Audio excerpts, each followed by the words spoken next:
क्या आपके का गुड़हल का पौधा कुछ मुरझाया लग रहा है या पत्तियां पीली करके झाड़ रहा है या इसमें फ्लावरिंग नहीं हो रही है, फ्लावर जो आ रहे हैं वो छोटे छोटे से आ रहे हैं। तो ये सभी अगर कोई भी इसमें से परेशानी है तो ये वीडियो आपके काम का हो सकता है, क्योंकि इसमें एक फर्टिलाइज़र बताया है, कुछ केयर टिप्स बताई हैं जो आपके काम की हो सकती हैं। तो शुरू करते हैं।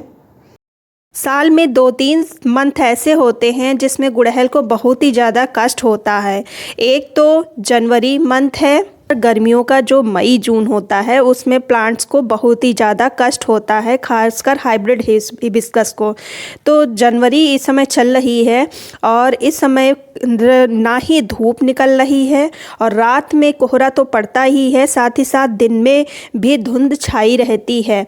तो ऐसे मौसम में प्लांट्स को बहुत ही ज़्यादा कष्ट हो रहा है, ना ही इनकी मिट्टी सूख रही है और ना ही इन पे कोई धूप लग रही है। तो ऐसी कंडीशन में क्या करना चाहिए, वही आज मैं आपके साथ शेयर करने वाली हूँ। एक तो आपको जो करना है वो है, जितनी भी धूप निकलती है, जब भी धूप निकलती है तो उसमें इन प्लांट्स को रखना है।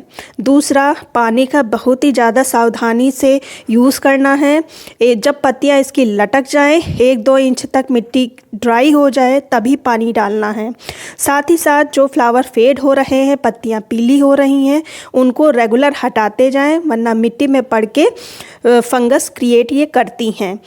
और जो इसके बाद आपको करना है, अगर आपका प्लांट नीचे से घना है तो नीचे से उसकी छटाई कर दें। मिट्टी में धूप लगना बहुत ही ज़रूरी है। मिट्टी में धूप लगेगी तभी इसकी मिट्टी की फंगस हटेगी, तभी आपका प्लांट स्वस्थ होगा। तो अगर नीचे से घना है आपका प्लांट तो नीचे से उन पत्तियों को हटा दें, उन ब्रांचेस को हटा दें, जिससे धूप अच्छे से लग सके। फिर इसके बाद जो आपको काम करना है वो है गुड़ाई का।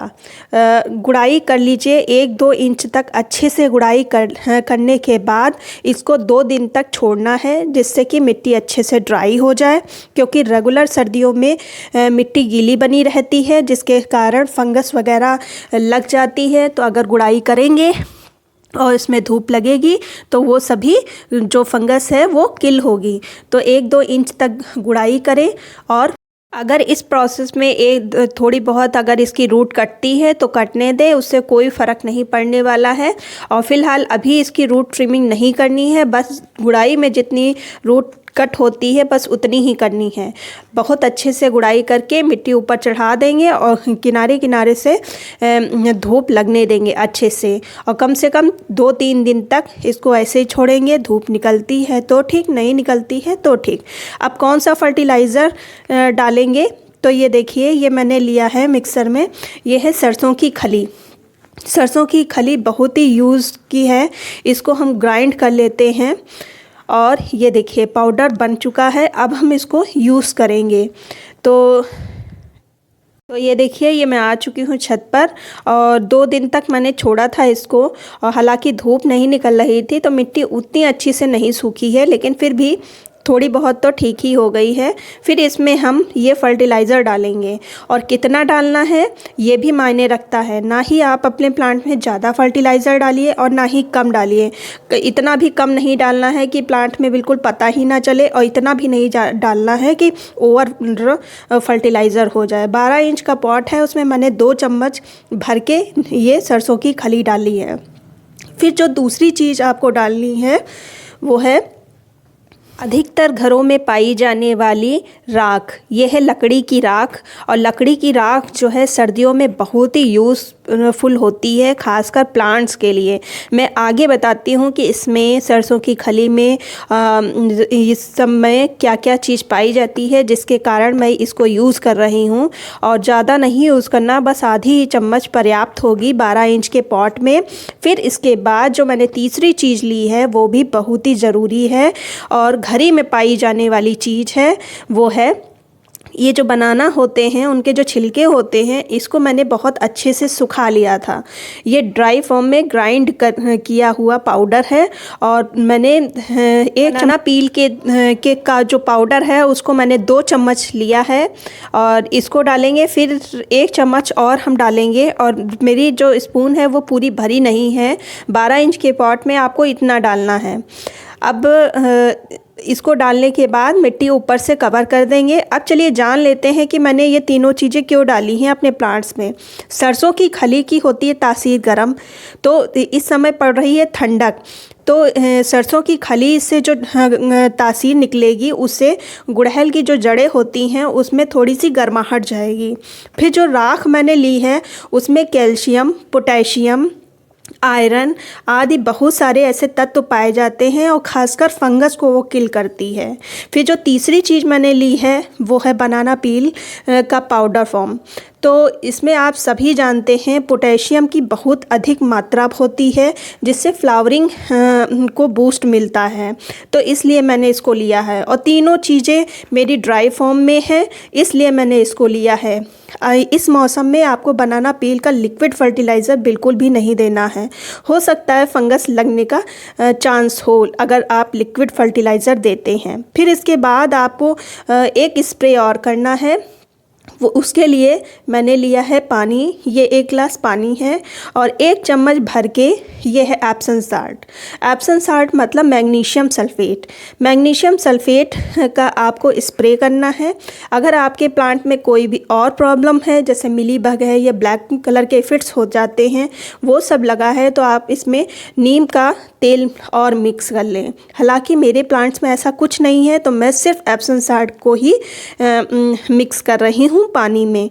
तो ऐसे अच्छे से मिक्स कर लें और आधा पानी आप स्प्रे बॉटल में भर लें। चलिए अब ये भी समझ लेते हैं कि एप्सम साल्ट मैंने क्यों लिया है। एप्सम साल्ट मतलब होता है मैग्नीशियम सल्फ़ेट। मैग्नीशियम सल्फ़ेट पौधों को हरा भरा बनाने में बहुत ही उपयोगी होता है। मैग्नीशियम जो होता है वो पौधों में क्लोरोफिल के निर्माण में उपयोगी होता है। क्लोरोफिल के ही कारण पौधों में प्रकाश संश्लेषण की प्रक्रिया पूरी होती है, तो इसलिए मैग्नीशियम सल्फ़ेट या एप्सम साल्ट पौधों के लिए बहुत ही आवश्यक है।